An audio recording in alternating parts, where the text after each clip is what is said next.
Well, viewers, for the final time this year, here we are at Barron's Classic Car Auctions at Marchwood near Southampton. You can hear the boat building going on in the background. It is a bit windy because we're near the sea. But here we are for their Christmas cracker auction preview. We're here a bit earlier than I normally would be in the month to see this, just because of the way logistics are. That means some of the cars don't have lot numbers, and inevitably there will be some cars that will be entered into the auction after I film this. But it's actually on the 30th of December that it will be taking place. The star car for me of this entire auction is this 2002 Renault Avantime. I would love to call it an Avantime, particularly as I have a French degree and some of my family are French, but it was marketed under the Avantime name, so that's what we're going to call it. This is a 2-litre turbo dynamique. What's really strange is that this car is showing as a 2004 in some places, but it was made in 2002. I don't know whether it was imported or something. It could have come from Republic of Ireland or something. I'm not really sure. It's a dynamique model. Don't have the V6 in this, but the engine actually was used in all sorts of other things. It's locked. Oh, it's a 6-speed manual. Ooh. Weirdly, if you look at the car next to this P38 Range Rover, which is about the same sort of age, I think they were available until about 2002. The Avantime's actually about the same length as it, which is absolutely bizarre. I still don't know who the market for the Avantime was. I haven't got a clue. I mean, it's great to see it. It has got some sort of marks and stuff on it. It's not rusty or anything, but the back of it, the bumper's cracking and it could do with tidying up. But wow, estimate on this is £3,000 to £4,000. Some cars have lot numbers, like this P38, which we'll have a look at in a second, and some of them don't. So obviously we're very early in the sort of auction viewing process here. Seen this last month. A friend of mine's actually come to look at this today. He has come in a nice Rover 45. This P38 Range Rover, it estimates between £3,000 and £4,000, about the same price as the Avantime. I would really like this if it had a beige leather interior, but it doesn't. It has, it's like a sort of dark grey one. Got some wood though. It's a 4-litre V8. It says HSE on here, but it's Vogue on the back, so I'm still not really sure what's going on. Somebody's very sensibly put some parking sensors to this. You could do with those on the Avantime, to be honest. You can see how sort of scruffy it sort of looks at the back, because people have tried to park it. But there we go. Right, let me just find the page for this little Jaguar here. So we've got a couple of the first generation XKs here. This is a 2001 XK8 Coupe. It has a recent MOT actually. Estimate on this is only £3,500 to £4,500, and I'm sorely tempted as well because it has a beige leather interior with wood. I do like a nice beige leather interior, viewers, as many of you already know. That is rather nice. Sensible second-hand classics money. Also got another one here. Now this is an old friend of ours. This has been here for some time. I'll have to just pause a second to see if I can find the catalogue of this. It could be actually this isn't in the sale, but I think it is because we've got a little sticker on there. So just hold on a second. Well, if it's in the sale, it's not listed on website yet, so we'll have to skip that and move on to another Jaguar XK. This is an XKR, this one. As you can see, this one's just got the sort of proper sort of plinth number plate. 2000 XKR Silverstone edition. Estimate £7,000 to £8,500. This one keeps being reduced, which is a sort of a shame. Lot number 112, this one is. So we'll have a look inside, because why not? No beige leather interior this time, but the XKR, I will excuse that. It is very nice. I mean, because classic car prices at the moment are a bit sort of depressed due to the time of year and generally what's going on in the market. This is, I think, quite a bargain personally. But you know, you may disagree, but I quite like that. There's something very interesting next to it as well. This is a 1972 Ford Mustang Mark I Cobra Jet. Estimate on this is between £26,000 and £28,000. It's got a Test Value Motor Enthusiast sticker in it. The car club that I'm actually part of, they're based in Romsey, which isn't too far from here. I can't remember seeing this at the shows, to be honest, but there we go. Very kind of sort of Diamonds Are Forever strokes of Saxondale vibes I'm getting off this one. Automatic. Yeah, here the 70s build quality there. Yeah, sort of wrist. It looks pretty good. It's in really nice condition, this actually.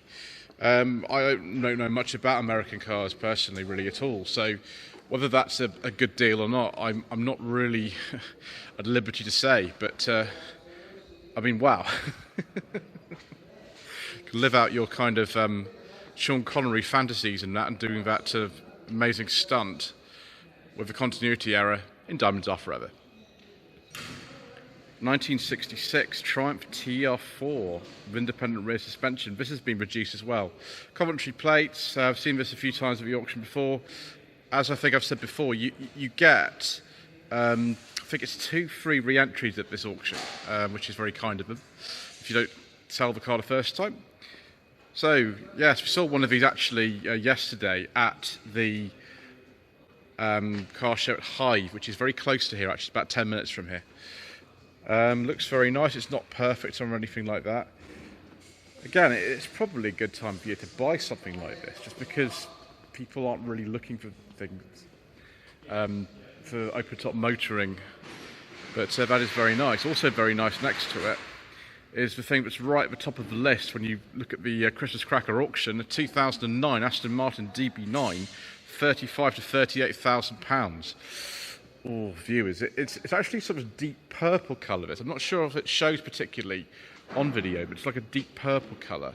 It is rather nice.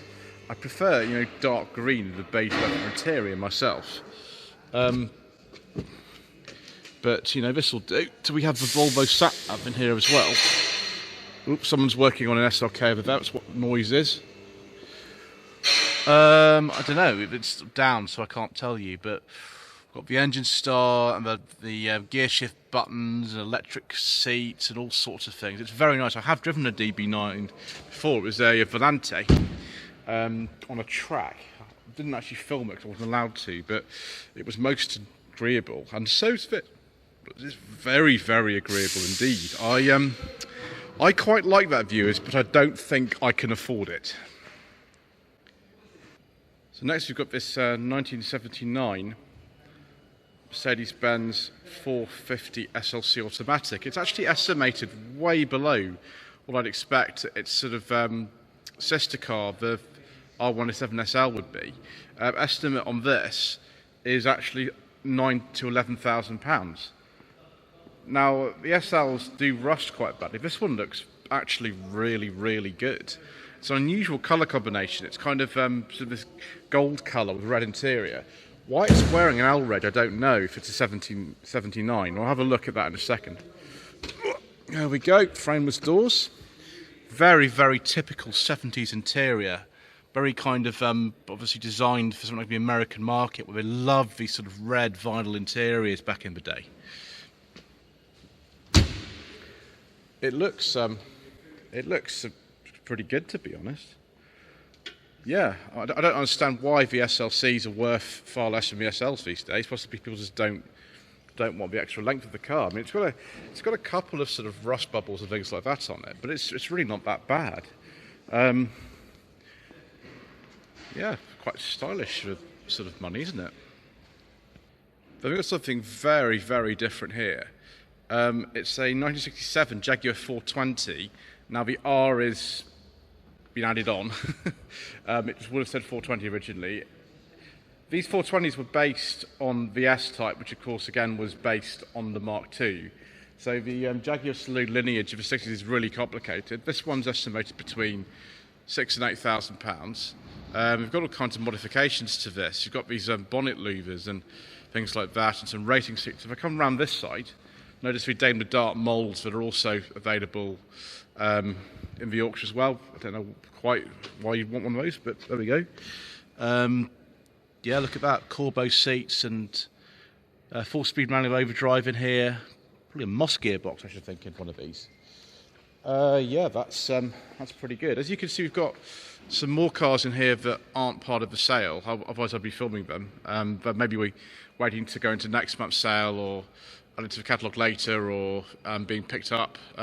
Shame, because it looks very nice. Actually, we'll go on next to this Ford Thunderbird. Now, we've seen this, I think, a few times before. It's a 64. It is very nice. Estimate on this is £13,000 to £14,500. You get a lot of car for your money. I must sort of correct something I said in last month's video. I know we saw one of these earlier in the year. I don't know if it was this one or not. It was on sale for a sort of few months. It could be a different one, actually. I'm not entirely sure. But lots and lots of length. I mean, we've got real sort of Goldfinger or Thunderball vibes going on here. We had Thunderbirds in both of those films because Ford had a deal with the Sean Connery James Bond films at the time. Yeah, power everything, windows, and I think, yeah, air conditioning, all sorts of things. That shot's nicely, doesn't it? Right, let's go on to the next one. I'll just look through my catalogue here. So, 2003 BMW 330 Ci M Sport convertible reduced reserve, 3,500 to 4,500. So, yeah, E46. So, sensible second-hand classics territory. This the E46 is, I think, were discontinued in 2006. I think the convertible was the last one in production. Certainly, the saloons and tourings, you can pick them up for not much money for a tatty one. This is not a tatty one. It's actually really nice, this. Interior is beautiful. Got the lovely 3-to-straight 6 engine in it. Actually, this heated memory seats is what it says here. So it would have actually kind of cost a lot of money new, this one. Not exactly to my taste with the black grille and the black wheels, but somebody should like that. Now this view is very much to my taste. 1973 Jet Interceptor Mark III. An absolutely, utterly delicious car. Star of the Protector of Robert Vaughan, which I think was a 1970 model, the one that he drove there. Big American V8.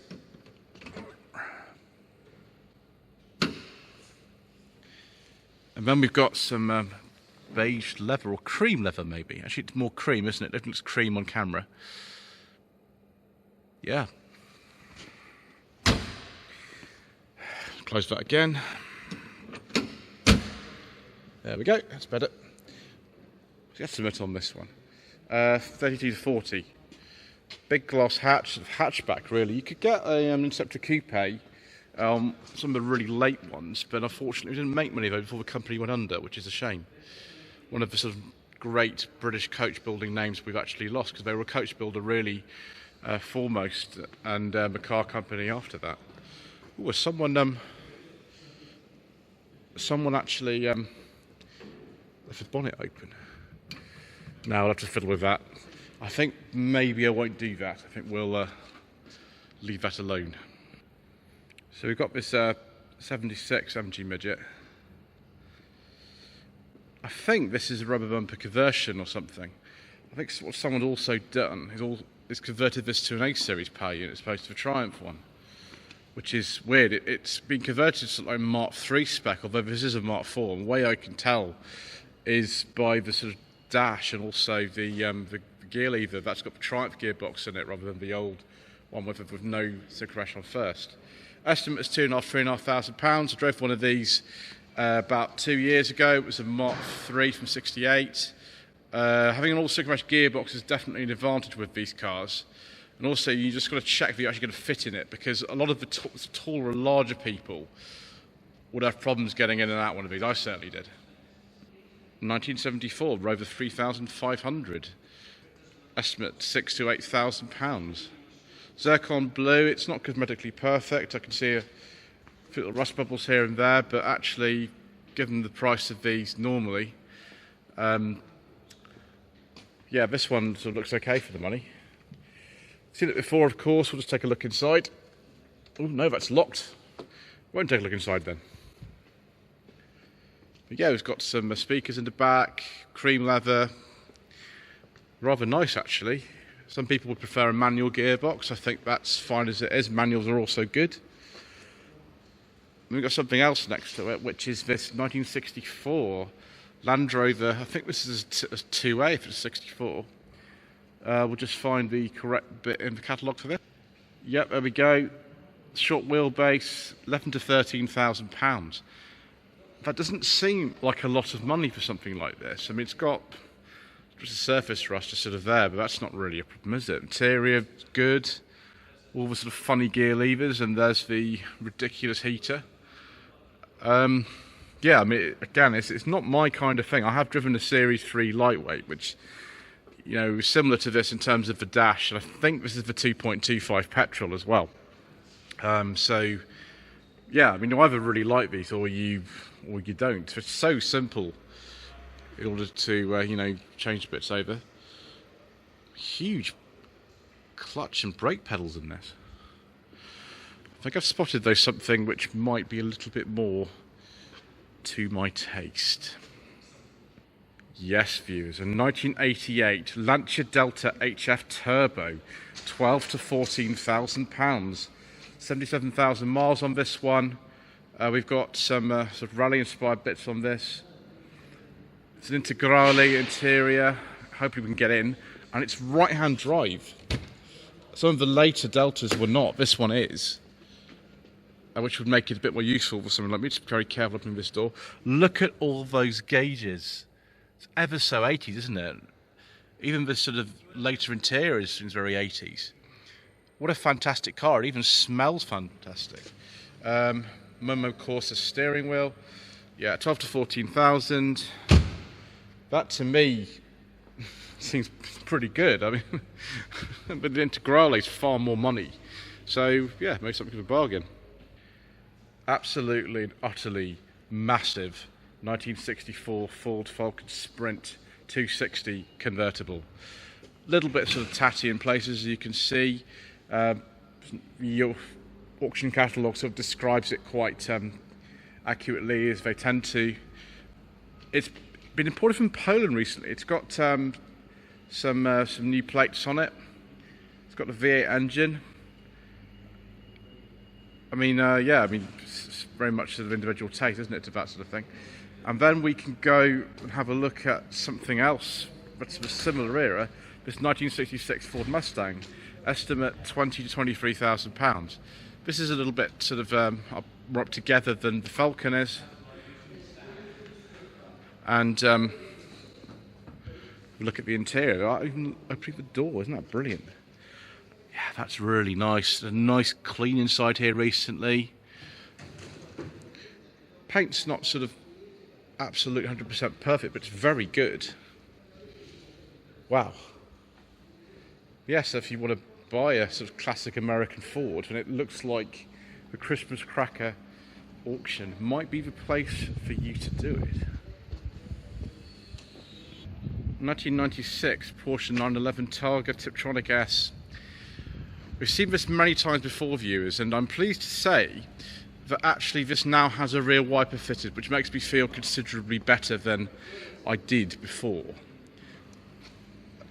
I really like this. Estimate 45 to 50,000 pounds. 911 prices are softening slightly in a moment, so that's maybe why it's been reduced a little bit. I just want to have one more look inside here before potentially I don't see this car again. There we go. Yes, look at all this stuff. We've got a sort of modern retro-looking head unit, all the switches and all the luxury, and all that crazy offset driving position as well. Yes, very, very nice, viewers.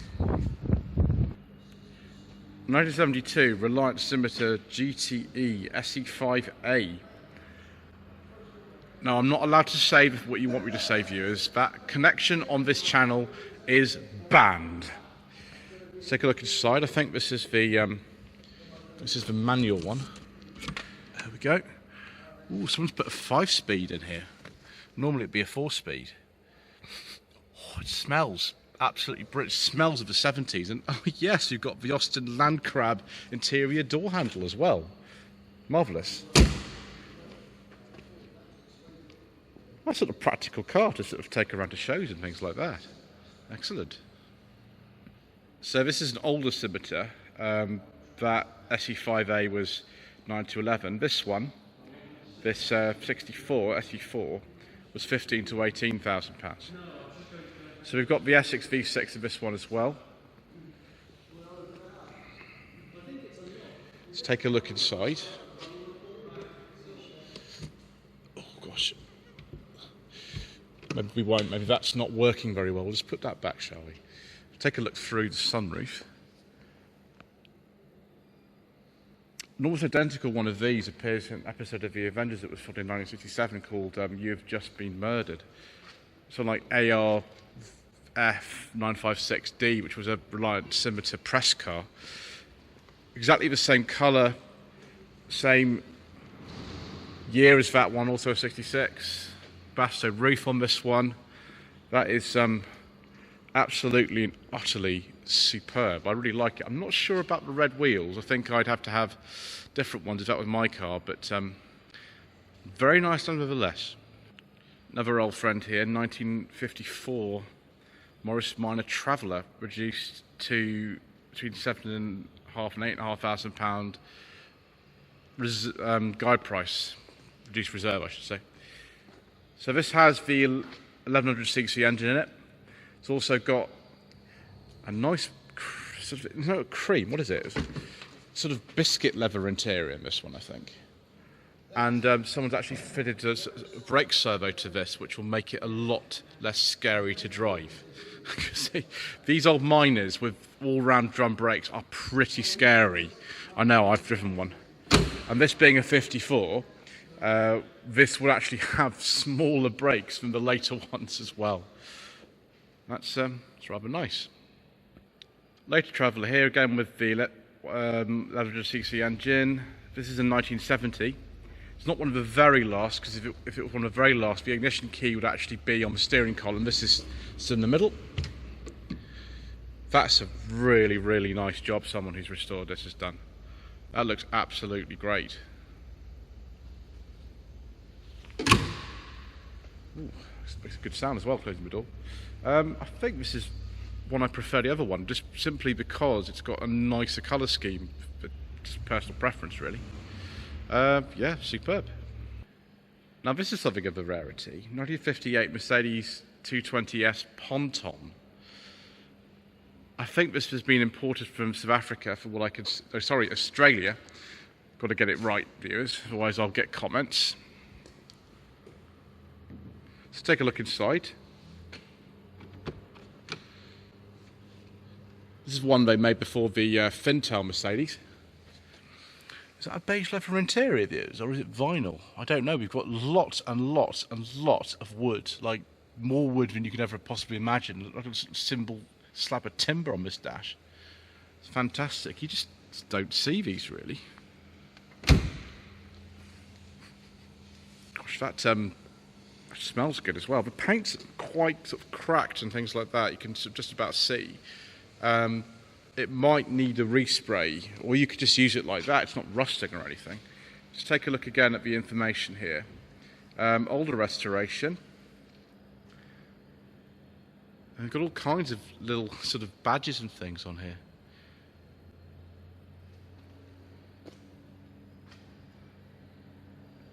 Yeah, 6-cylinder engine. No rust. Column change manual. Fantastic. Got some more Jaguar action here, viewers. 1970 Jaguar E-Type Series 2 Roadster. Ported from the USA in 2021. Gnarly steering wheel. Estimate £55,000 to £65,000. Northern Irish plate for some reason. Very elegant looking car. Again, looks to be in really, really good condition. It's not my type of thing really, viewers. I mean, I've driven an E-Type many years ago. But I have this problem when I come out of the junction with this bonnet, Just kind of think the bonnet's going to be lopped off at any moment, and that's what puts me off, but otherwise, pretty good. 2006 Volkswagen Danbury Diamond SE, estimate 16 to 19,000. Again, we saw this last month. Danbury done the conversion, which would have been imported from South America. It's one of the last of the air-cooled ones. The later ones, I think, went up to like 2013, I think it was. They were actually water-cooled. Let's take a look inside, see if it's open.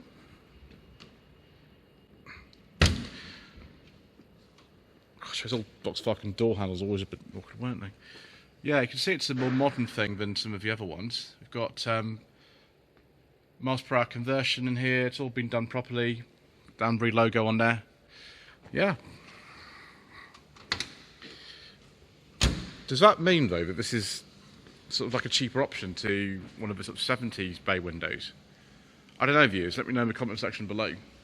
Also next to it, so based on the kind of a traditional Volkswagen running gear, 72 beach buggy with Wacky Racers logos on it. Fantastic. Fibercraft Storm is the name of this kit. Yeah, I mean, it's very sort of 70s kind of style with the Wacky Racers bits on it. There's the engine hanging out the back. Estimate £9,000 to £11,000. Looks to have been done quite well. Ready for Pendine Sands. And the final car of the day is this 1999 BMW Z3. It's actually estimated at only £1,000 to £2,000. I mean, this is no budget reviews territory. This one's an automatic. It's probably, I think, a 1.8 or 1.9. So it'd be a bit slow. Looks okay, bit of sort of surface rust at the bottom of there, but otherwise not too bad.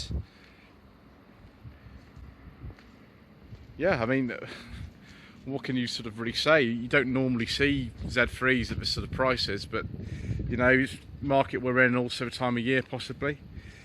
Just looking up some more information on here. MOT till June 2024. Full service history. Power roof, air conditioning, electric seats. Excellent. So thank you ever so much indeed once again for watching. Please don't forget to subscribe to the channel. Like to leave a comment below. And I think we've got 2 more slightly shambolic shuffles coming up before the end of the year. But the auction will be on the 30th of December. You just go on the Barron's Classic Car website and I'm sure all the details will be on there. Thank you.